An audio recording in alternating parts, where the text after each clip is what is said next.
अस्सलामुअलैकुम दोस्तों। आज के इस लेक्चर में हम पॉलिटिकल साइंस के सबसे important topic USA political system को कंप्लीट डिस्कस करने जा रहे हैं। मुझको यकीन है कि आज की वीडियो देखने के बाद आपके जितने भी पॉइंट्स हैं जिनमें आप कंफ्यूज्ड होते हैं वो सब के सब क्लियर हो जाएंगे, चाहे वो एग्जेक्टिव के रिलेटेड हो यूएसए की, चाहे वो लेजिस्लेचर जिसको हम कांग्रेस कहते हैं उसके रिलेटेड हो, या फिर जुडिशरी के रिलेटेड हो। और फिर हम सबसे इम्पोर्टेंट सेपरेशन ऑफ पावर्स और यूएसए में जो मौजूद system of checks and balance है इसको भी हम डिटेल से डिस्कस करेंगे। और इस छोटी सी वीडियो में आपको वो सब कुछ मिल जाएगा जो कि आपको यूपीएससी, सीएसएस और पीएमएस के एग्ज़ाम्स में बहुत बेहतरीन मार्क्स दिलवाएगा। So stay tuned. अब हम अपना टॉपिक स्टार्ट करते हैं। तो अब हम सबसे पहले एग्जेक्टिव जो कि यूएसए का एग्जेक्टिव है हम उसको डिस्कस करने जा रहे हैं। एग्जेक्टिव सबसे पहले आपको, अगर आप पॉलिटिकल साइंस के स्टूडेंट हैं और एक अच्छे एस्पिरेंट हैं, आपको पता होना चाहिए कि जो एग्जेक्टिव होता है वो होता है जो कि वो पार्ट होता है गवर्नमेंट का जो कि इम्प्लीमेंटेशन करता है गवर्नमेंट के डिसीजंस की, पॉलिसीज़ की, और जो कोर्ट वर्डिक्ट्स होते हैं उनकी इम्प्लीमेंटेशन करना इसका काम होता है, और कॉन्स्टिट्यूशन की प्रोटेक्शन इसका काम होता है। अब यूएसए में एग्जेक्टिव जो है वो मेन होता है प्रेसिडेंट और फिर वाइस प्रेसिडेंट, और फिर इनकी कैबिनेट है, फिर हम उसको डिस्कस करेंगे भी आगे वीडियो में। तो सबसे पहले हम एग्जेक्टिव के इलेक्शंस पे चलते हैं कि एग्जेक्टिव के इलेक्शंस मतलब कि प्रेसिडेंट और वाइस प्रेसिडेंट इलेक्ट कैसे होते हैं। सबसे पहले जो पॉइंट आपको क्लियर कर लेना चाहिए वो ये है कि इनडायरेक्ट इलेक्शंस होते हैं जी यूएसए में। कौन से इनडायरेक्ट इलेक्शन? इसका इनडायरेक्ट मतलब डायरेक्ट इलेक्शंस वो होते हैं जिसमें लोग जो कि 18 साल से ऊपर होते हैं, एडल्ट फ्रेंचाइज, वो डायरेक्टली प्रेसिडेंट को इलेक्ट करते हैं, जैसे कि हम तुर्की में देखते हैं, ठीक है। और डायरेक्टली लोग ही अपने प्रेसिडेंट को इलेक्ट करते हैं, लेकिन यूएसए में ऐसा बिल्कुल नहीं है। लेकिन दोस्तों यूएसए के अंदर इनडायरेक्ट इलेक्शंस है, मतलब कि जो लोग होते हैं, लोग कौन, जो कि यूएसए के सिटीजन्स हैं और 18 साल से ऊपर उनकी एज है, बल्कि एडल्ट फ्रेंचाइज, ठीक है। फिर ये लोग प्रेसिडेंशियल इलेक्टर्स को, मतलब कि उन लोगों को चूज़ करते हैं जो कि फिर आगे प्रेसिडेंट और वाइस प्रेसिडेंट को चूज़ करते हैं। अब एक और इंटरेस्टिंग फैक्ट आपको बताता हूँ, ये जो प्रेसिडेंशियल इलेक्टर्स होते हैं ना, इनकी टोटल जो तादाद होती है जो कि जिनको पीपल इलेक्ट करते हैं, ठीक है, डिफरेंट स्टेट्स से, वो होती है तकरीब टोटल 435, जो कि कांग्रेस के जो लोअर हाउस है, हाउस ऑफ रिप्रेजेंटेटिव्स, उसके मेंबर्स की तादाद है, ठीक है, प्लस 100 जो कि यूएसए का अपर हाउस है, सेनेट, उसकी तादाद है टोटल, ठीक है, प्लस 3 कैंडिडेट्स जो कि रिप्रेजेंट करते हैं वाशिंगटन डीसी, मतलब के यूएसए के कैपिटल को। टोटल ये तादाद बनती है 538 मेंबर्स जो कि आगे प्रेसिडेंट और वाइस प्रेसिडेंट को इलेक्ट करते हैं। अब ये जो इलेक्टर्स हैं इनकी 270, मतलब कि जो मेजॉरिटी, एब्सोल्यूट मेजॉरिटी, मतलब कि अब ये 538 का आप 50% करें, 50% जब करेंगे ना तो फिर उसमें आप एक का एडिशन कर दें, मतलब कि 50% प्लस 1, 50% प्लस 1 वोट कर देंगे ना आप, तो फिर आपको 270 मिलेगा जो कि एब्सोल्यूट मेजॉरिटी वोट्स हैं, जो कि जो भी कैंडिडेट इसको अचीव कर लेगा 270 को, फिर वो प्रेसिडेंट और फिर वाइस प्रेसिडेंट बन जाएगा। अब वो बात जिसमें बहुत से लोग बहुत ज़्यादा कंफ्यूज होते हैं वो ये है कि लोगों को लगता है ये जो 538 टोटल है ना, ये कांग्रेस के ही मेंबर्स हैं। नहीं, ऐसा बिल्कुल नहीं है। कांग्रेस जो है ना, यूएसए का जो लेजिस्लेचर है उसके मेंबर्स बिल्कुल अलग हैं। उनका काम लेजिस्लेशन ही है, उनका काम प्रेसिडेंट और वाइस प्रेसिडेंट को इलेक्ट करना नहीं। हाँ, वो इलेक्ट करते हैं लेकिन किसी और सूरत में, अभी आपको बताता हूँ। लेकिन ये लोग अलग से लोग इनको इलेक्ट करते हैं। प्रेसिडेंट के लिए अलग प्रेसिडेंशियल इलेक्टर्स होते हैं, ठीक है, और यूएस कांग्रेस को जो इलेक्ट होते हैं वो एक अलग प्रोसेस के थ्रू, वो उनके इलेक्शंस अलग होते हैं, ठीक है, वो भी हम आगे डिस्कस करेंगे, ठीक है। अब ये 538 जो प्रेसिडेंशियल इलेक्टर्स होते हैं, इन लोगों को नवंबर, जो कि हर लीप ईयर, मतलब कि 4 साल बाद आता है, जो कि इस साल 2024, पिछले साल 2024 में था जिसमें डोनाल्ड ट्रंप को ये इलेक्ट किया गया, ठीक है ना, वो अब दोबारा लीप ईयर जो कि आएगा, ठीक है ना, जो कि 4 साल बाद ही आता है, ठीक है ना, उसकी नवंबर के मंगल वाले दिन, मतलब कि नवंबर के ट्यूसडे को, ट्यूसडे कौन सा ट्यूसडे, जो कि फर्स्ट मंडे के बाद, नवंबर के अंदर जो फर्स्ट मंडे आएगा उसके बाद जो ट्यूसडे आएगा, तब ये जो प्रेसिडेंशियल इलेक्टर्स हैं इनको इलेक्ट किया जाएगा उस डे को, मतलब कि ट्यूसडे जो कि फर्स्ट मंडे के बाद आएगा, ठीक है ना, नवंबर के। जो कि हर लीप ईयर में आता है, तब ये प्रेसिडेंशियल इलेक्टर्स को इलेक्ट किया जाएगा, ठीक है ना। फिर दिसंबर के अंदर क्या होगा जी, फिर यही प्रेसिडेंशियल जो इलेक्टर्स है ना, फिर दिसंबर के अंदर ये जो प्रेसिडेंशियल इलेक्टर्स हैं, ये जो कि फर्स्ट आएगा जी, मंडे आएगा, जो फर्स्ट मंडे आएगा सेकंड वेडनेसडे के बाद, दिसंबर के अंदर सेकंड वेडनेसडे के बाद जो भी फर्स्ट मंडे आएगा ना, तब ये लोग फिर आगे मज़ीद प्रेसिडेंट और वाइस प्रेसिडेंट को चूज़ करेंगे, और जो भी कैंडिडेट 270 का वोट नंबर, ये मतलब कि एब्सोल्यूट मेजॉरिटी 50% + 1 वोट जो भी अचीव कर लेगा, वो प्रेसिडेंट और वाइस प्रेसिडेंट इलेक्ट हो जाएगा यूएसए का, ठीक है। अब ये जो आपको डेट्स मैंने बताई है ना कि नवंबर के अंदर फर्स्ट ट्यूसडे को, फर्स्ट मंडे के बाद, ठीक है, और दिसंबर के अंदर फिर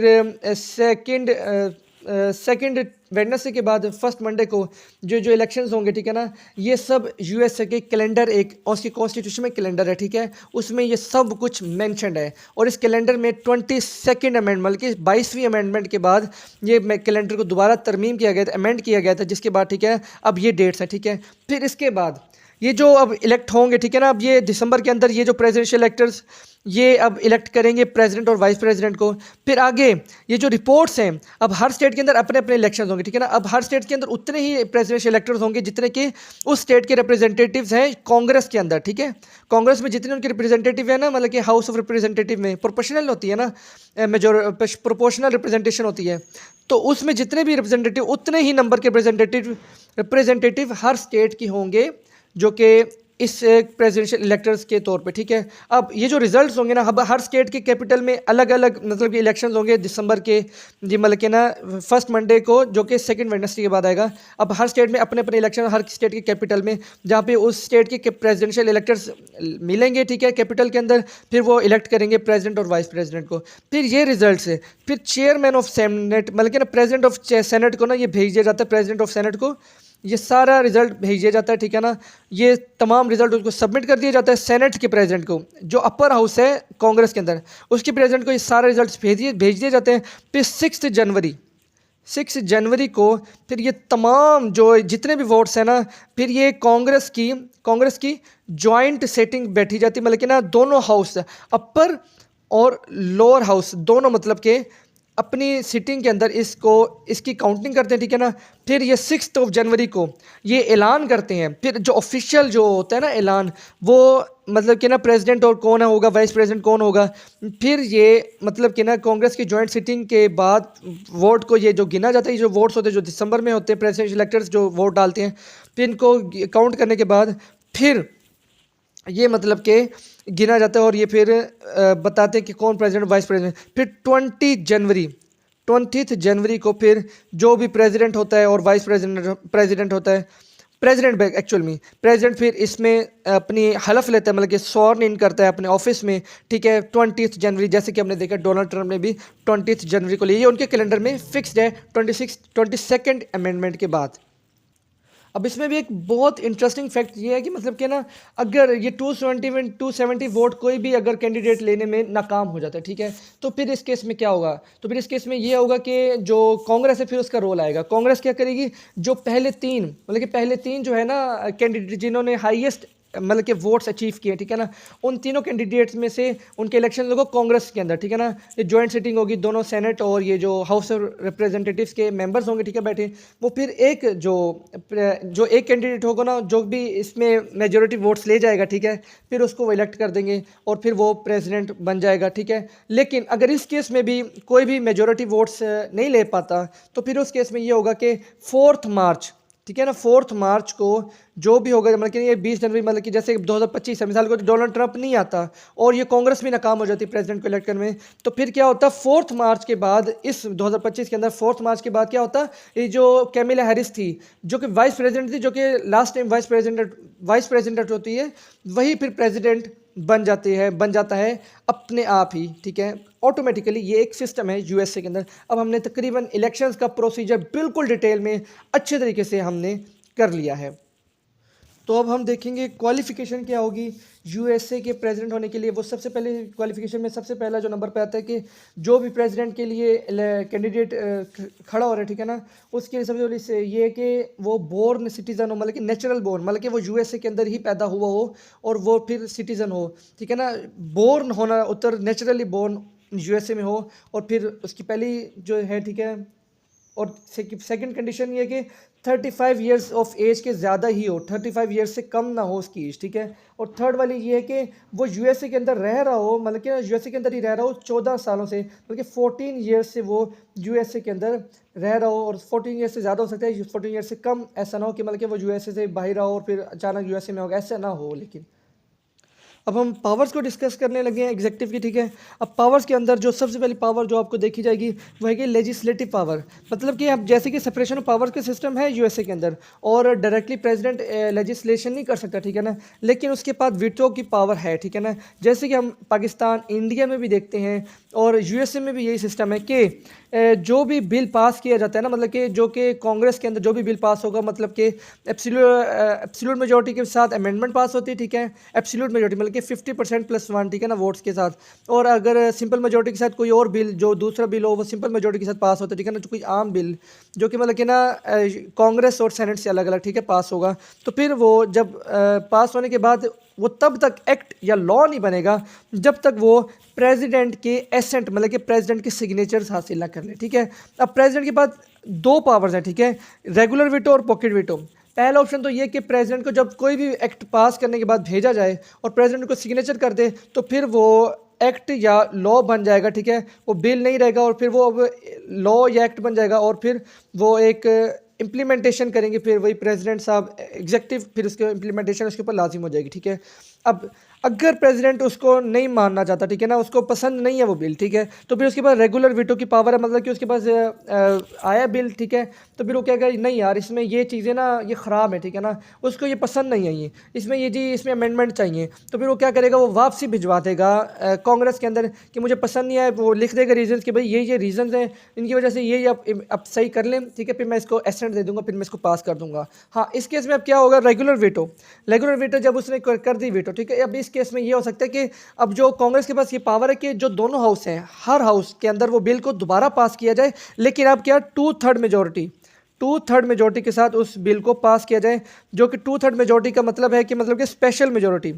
2/3 मेजोरिटी मतलब कि स्पेशल मेजोरिटी के साथ हर एक हाउस, मतलब कि सेनेट के अंदर अलग और हाउस ऑफ रिप्रेजेंटेटिव मतलब कि एचओआर के अंदर अलग, मतलब कि इस बिल को पास किया जाए स्पेशल मेजोरिटी के साथ। तो फिर अब जब वो पास हो गए, तो फिर अब ये कॉन्स्टिट्यूशन के अंदर मेंशन है कि फिर अब प्रेसिडेंट के ऊपर लाजिम है, मैंडेटरी है कि फिर अब वो सिग्नेचर देगा ही देगा, और फिर ये बिल एक्ट या लॉ बनेगा ही बनेगा, ठीक है। अब सेकंड पावर हम डिस्कस करते हैं, पॉकेट वीटो की पावर। पॉकेट वीटो की पावर ये कि अब बिल भिजवाया गया जी प्रेसिडेंट साहब को, ठीक है, प्रेसिडेंट साहब ने 10 दिन तक उसको एसेंट नहीं दी, ठीक है। अगर अब 10 दिन के पीरियड के अंदर अब वो जो कांग्रेस का जो सेशन है वो 10 दिन तक तो चलता रहा, अगर 10 दिन के पहले वो कांग्रेस के सेशन अगर 10 दिन से पहले पहले वो ख़त्म कर दिया, उन्होंने एंड कर दिया, ठीक है, कांग्रेस के सेशन एडजर्न कर दिया, तो फिर उस केस में क्या होगा, जो बिल जो कि एसेंट जिसको नहीं दी प्रेसिडेंट ने अपने ही ऑफिस में रखा, तो वो बिल 10 दिन के बाद अपने आप ही ख़त्म हो जाएगा। अब वो ना ही कांग्रेस को भिजवाया जा सकता है, ना ही कांग्रेस उसको दोबारा पास कर सकती है, तो फिर वो सारा प्रोसेस जो है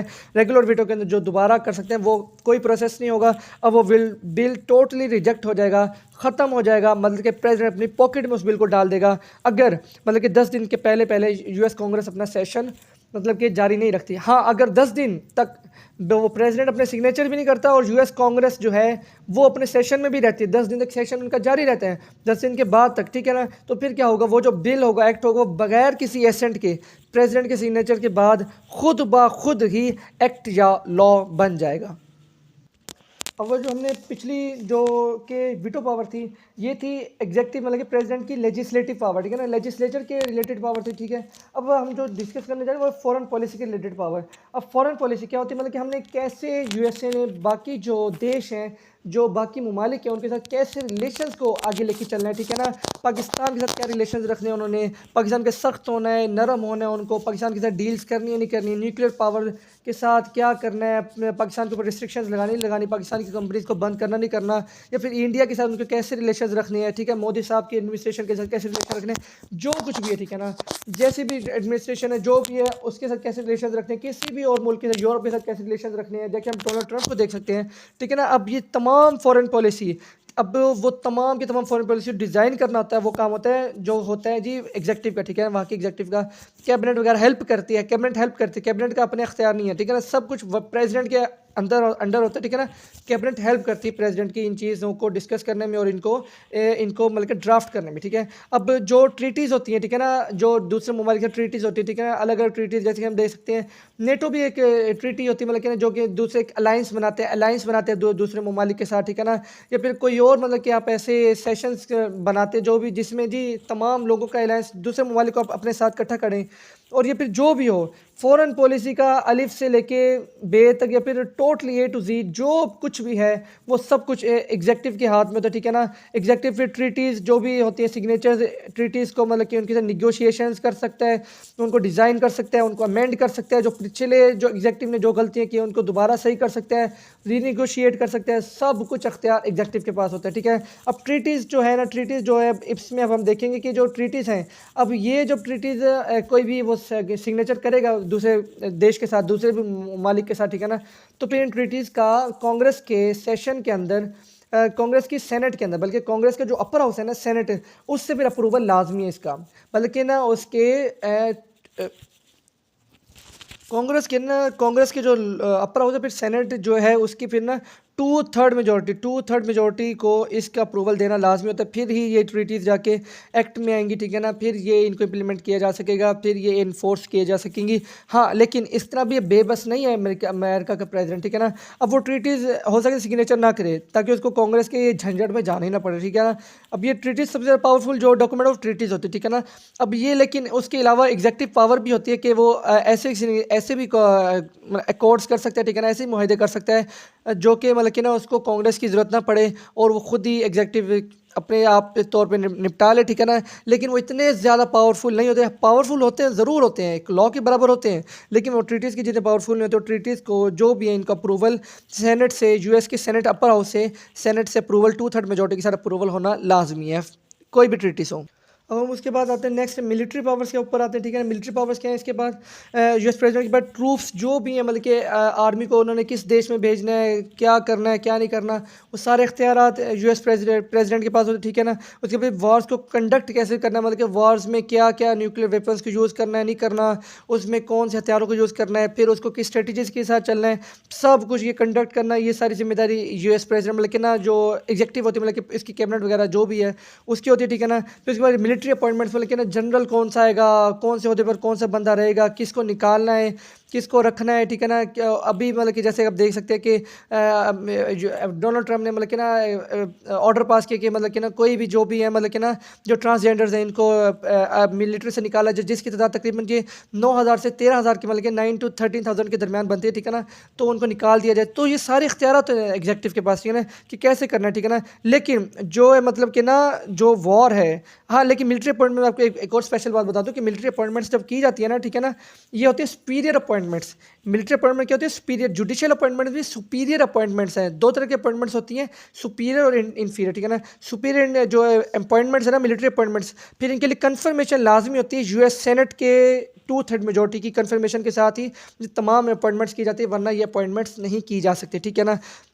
आगे चलते हैं हम, जो कंडक्शन और वार तो ये करते हैं, ठीक है ना, लेकिन जो वार को डिक्लेरेशन ऑफ वार मतलब कि हम वार स्टार्ट करने लगे हैं, ठीक है ना, ये पावर जो होती है ना वो है यूएस कांग्रेस के पास ही ये पावर्स हैं, ठीक है। यूएस कांग्रेस ही जब कहेगा ना वो अपनी बिल पास करेंगे कि हम अब वार स्टार्ट करने जा रहे हैं, तो फिर वो वार स्टार्ट हो जाएगी ऑफिशियली, वरना ये प्रेसिडेंट के पास जो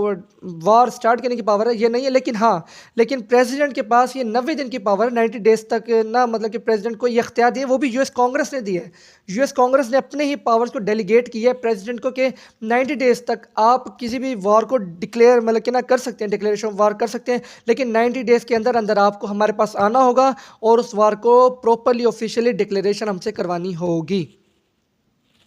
अब उसके बाद हम देखेंगे जो जुडिशियल रोल भी है जी यूएस प्रेसिडेंट का, कैसे जुडिशियल रोल है। अब जैसे कि हम देख सकते हैं डोनाल्ड ट्रंप ने क्या किया जी, कैपिटल हिल हमले में जो भी मुलविस थे, जितने भी लोग थे, उन सबको जी रिहा करने का हुक्म दे दिया, उन सबको जी अब आप आज़ाद हैं, रिलीज हैं, आपके ऊपर तमाम केसेस ख़त्म हैं। और बाइडन साहब ने क्या किया जी, जाते हुए अपने बेटे को और अपनी अपनी फैमिली को तमाम तरह के केसेस से उनको निकाल दिया और वो जी आज़ाद हैं, अब वो उनके ऊपर कोई केस नहीं है। हाँ, ये पावर्स हैं यूएस प्रेसिडेंट के पास। यूएस प्रेसिडेंट की तकरीबन हर मुल्क के प्रेसिडेंट के पास ये पावर्स होती है। प्रेसिडेंट जहाँ भी होता है उसके पास पावर्स होती है, पार्डन कर दे या फिर वो सज़ा को कम कर दे, ठीक है ना, या फिर सज़ा जो है उसको एज अ होल ख़त्म कर दे, या फिर एक साथ कई सौ या सैकड़ों लोगों की सज़ा को ख़त्म कर दे। तो ये तमाम पावर्स जो है यूएस प्रेसिडेंट के पास होती है, ठीक है ना। उसके बाद हम जो, हाँ, लेकिन अब वो किन लोगों को नहीं कर सकता माफ़, वो सिर्फ उन लोगों को माफ़ नहीं कर सकता जो कि इम्पीचमेंट के थ्रू निकाले गए या इम्पीचमेंट के थ्रू उनको सज़ा हुई है। इम्पीचमेंट वो प्रोसेस है मतलब कि जब कोई भी इंसान करप्शन या मतलब कि एग्जेक्टिव का कोई भी पर्सन करप्शन वगैरह में किसी भी तरह से मुलविस हो, फिर उसको इम्पीच किया जाता है, ठीक है ना, उसके मुआखज़ा किया जाता है। जैसे कि हम बाकी ममालिक के अंदर, पाकिस्तान, इंडिया के अंदर सिर्फ इम्पीचमेंट जो है प्रेसिडेंट की हो सकती है, लेकिन यूएसए के अंदर इम्पीचमेंट का जो प्रोसेस है वो किसी भी एग्जेक्टिव के ख़िलाफ़ किया जा सकता है और जुडिशियल जजेस होते हैं उनके खिलाफ भी इम्पीचमेंट की जा सकती है, ठीक है। मिलिट्री ऑफिसर्स होते हैं उनके पास खिलाफ ये जो इम्पीचमेंट प्रोसेस कंटिन्यू किया जा सकता है, ठीक है ना। कैबिनेट मेंबर्स के अगेंस्ट भी, ठीक है ना, प्रेसिडेंट के अगेंस्ट भी, वाइस प्रेसिडेंट, बल्कि जितना भी एग्जेक्टिव में आता है और ये जुडिशियल में आता है, ये तमाम के खिलाफ इम्पीचमेंट की जा सकती है, इनकी इम्पीचमेंट की जा सकती है। सिर्फ इनको माफ़ नहीं कर सकता, बाकी तमाम को माफ़ कर सकता है यूएस प्रेसिडेंट, ठीक है ना। फिर उसके बाद दूसरी जो पावर हम देखते हैं जुडिशियल अपॉइंटमेंट्स, मतलब कि ना जो भी फेडरल कोर्ट, सुप्रीम कोर्ट और federal court, lower federal court, ठीक है ना, लोअर फेडरल कोर्ट जो है ना, ये इनके अपॉइंटमेंट जितने जजेस होते हैं, लोअर फेडरल, स्टेट्स नहीं, स्टेट्स की जो अपॉइंटमेंट्स होती है, स्टेट जो ये जो स्टेट्स के जुडिशियल ऑफिस होते हैं, मतलब कि ना जो उनके कोर्ट्स होते हैं, स्टेट कोर्ट्स होते हैं, उनकी जो अपॉइंटमेंट्स होती है वो गवर्नर्स करते हैं, स्टेट की एग्जेक्टिव करती है, ठीक है ना। लेकिन जो federal level lower federal courts हैं और फिर जो सुप्रीम कोर्ट ऑफ यूएसए, ठीक है ना, ये इनकी जो भी अपॉइंटमेंट्स होती है ना, ये तमाम प्रेसिडेंट करता है ये अपॉइंटमेंट्स। और ये प्रेसिडेंट लेकिन अपॉइंटमेंट्स करने में भी फिर ये मोहताज है किसका, यूएस सेनेट का, कि उनकी टू थर्ड मेजोरिटी जो कि स्पेशल मेजोरिटी होती है वो चाहिए ही चाहिए होती है, लाजमी।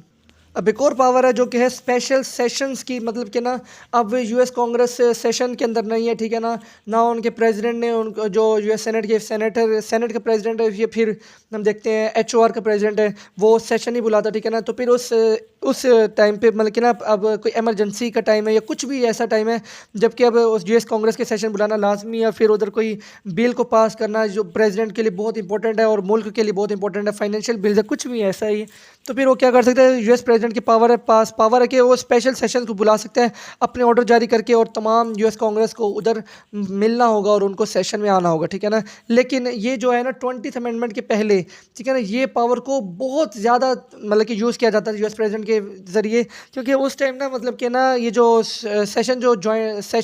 होते हैं, ठीक है ना, यूएस कांग्रेस के, ये बहुत टाइम बाद होते थे, इनका टाइम बहुत ज़्यादा, लेकिन ठीक है ना 20th अमेंडमेंट के बाद क्या होता है, इसका टाइम लेसन कर दिया, इसका टाइम कम कर दिया जाता है, जिसके बाद फिर कभी कभार हो गया कि मतलब कि उसको ज़रूरत पड़े प्रेसिडेंट को, वरना मोस्ट ऑफ द टाइम अपने आप ही मतलब कि ना थोड़े टाइम के बाद ही यूएस कांग्रेस सेशन बुला लेती है और फिर वो दोबारा सेशन होता है, कि 20th अमेंडमेंट के बाद ये थोड़ा सिस्टम बेहतर हुआ है। अब उसके बाद हम देख लीजिए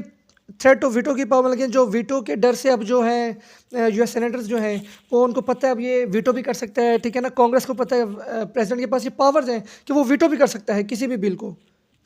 तो फिर इस वजह से ना जो यूएस कांग्रेस है उसकी बहुत कोशिश होती है वो कि वो जो भी बिल पास करे ना वो प्रेसिडेंट को पसंद आए, क्योंकि फिर एक लंबा प्रोसेस होता है कि वो प्रेसिडेंट वीटो कर देगा, फिर दोबारा आएगा, वो फिर 2/3 मेजोरिटी के साथ पास करना होगा, या फिर वो पॉकेट वीटो करके वो तमाम मेहनत के ऊपर रगड़ा फिर जाएगा और ख़त्म हो जाएगा। तो ये मतलब कि एक सिस्टम होता है, थ्रेट ऑफ वीटो की होती है पावर, ठीक है ना, वीटो का थ्रेट है मतलब कि वीटो कर सकते हैं, तो वो इसके थ्रेट से वो ऐसे ही बिल बनाते हैं जो कि यूएस प्रेसिडेंट को पसंद आ जाए, ठीक है ना। उसके बाद जो मैसेजेस की पावर है, मैसेजेस की पावर ये कि मतलब कि ना अब यूएस प्रेसिडेंट के पास डायरेक्टली लेजिस्लेशन की पावर नहीं है, वो बिल पेश नहीं कर सकता एग्जीक्यूटिव ठीक है ना। लेकिन उसका मैसेज की पावर है, ठीक है, मैसेज वो भेजता है, वो मैसेज आम मैसेज नहीं, जो मोबाइल पे किसी फ्रेंड को भेज देते हैं, ठीक है ना, और वो देखे ना देखे उसकी कोई इंपॉर्टेंस नहीं होती। हाँ, लेकिन जब ये प्रेसिडेंट भेजता है ना मैसेज, तो फिर यूएस कांग्रेस जो है वो अपने जॉइंट सेशन में उसको देखती है, कंसिडर करते हैं, उस पर गौर करते हैं, फिर मोस्टली उसके ऊपर बिल भी बनाया जाता है। इतनी ज़्यादा मतलब कि उसकी इंपॉर्टेंस दी जाती है। और यूएस जो कांग्रेस के मेंबर्स होते हैं उनको ये लालच भी होती है, यार अगर आज हमने इसके प्रेसिडेंट के काम नहीं आए और हमने प्रेसिडेंट के मैसेज को हमने कंसिडर नहीं किया, उसको हमने इंपॉर्टेंस नहीं दी, ठीक है ना, एक तो सिस्टम कोलैप्स करता है, ठीक है ना, एक क्योस की सिचुएशन पैदा होती है, ठीक है ना, प्रेसिडेंट कुछ और चाह रहा है और लेजिस्लेचर कुछ और कर रहे हैं, और तो फिर वो यूएस जो है पूरी स्टेट, वो तो काम ख़राब हो जाएगा ना यूएस कंट्री का। तो इसलिए मतलब कि ना वो एक मैसेजेस की पावर के ऊपर कंसिडर करते हैं। फिर अपॉइंटमेंट्स में भी तो अब जो अपॉइंटमेंट्स कोई सेनेटर जो है वो अपनी मर्ज़ी की भी तो चाहते हैं ना, तो फिर इस तरह की इसलिए वो एक दूसरे के साथ नेगोशिएशंस करके ना वो एक हिसाब बनाते हैं। इसलिए मैसेजेस की पावर भी है, ठीक है ना, थ्रेट ऑफ वीटो की पावर भी है। तो अब ये तकरीबन ये जो पावर्स हैं ये अब इनफ है कोई भी एग्ज़ाम में बैठने के लिए, कोई भी डिस्कशन करने के लिए, किसी के साथ भी बहस करने के लिए। आपको ये तमाम जो मैंने आपको दिया ना, ये तमाम बिल्कुल इनफ है, कोई भी वीडियो देखने की ज़रूरत नहीं है। अगर आपने देखना है तो बार बार 2-4 दफ़ा इसको रिपीट करके देख लें, फास्ट करके देख लें, तो आपको इनफ है, बेस्ट है। अब हम इससे ये वीडियो ज़रा थोड़ी लॉन्ग हो गई है, इसलिए मैं कोशिश करूँगा कि नेक्स्ट वीडियो बनाऊँ इसके मतलब कि पार्ट सेकंड बनाऊँ, जिसमें हम मतलब कि ना इस जो दूसरे जो 2 हमारे जो रह गए लेजिस्लेचर और जुडिशरी जो कि गवर्नमेंट के पार्ट है, ठीक है ना, यूएस गवर्नमेंट के, ठीक है, इसको हम डिस्कस करें और बहुत अच्छे से डिस्कस करें, जैसे हमने इसको किया है। काइंडली सब्सक्राइब यार लाजमी करना, सब्सक्राइब और लाइक वीडियो को लाजमी करना, क्योंकि अब ये मुझे मोटिवेट करेगी अब मैं, ताकि आपके लिए मज़ीद ऐसी मज़ीद बेहतरीन सी वीडियोज़ बनाऊँ और आप लोगों को यार मज़ा आ जाए देख के ना, मतलब कि यार बस अब ये वीडियो बहुत है और कोई वीडियो नहीं चाहिए। सो लेट्स ट्यून्ड, और मतलब कि ना अब ये अब ट्यून्ड रहिएगा और इसके नेक्स्ट जो पार्ट है उसको देखें, और फिर आप अपना तमाम जो पॉलिटिकल सिस्टम जो है यूएस का, इसको कम्प्लीटली आप अपना ना दिमाग में बिठा लें।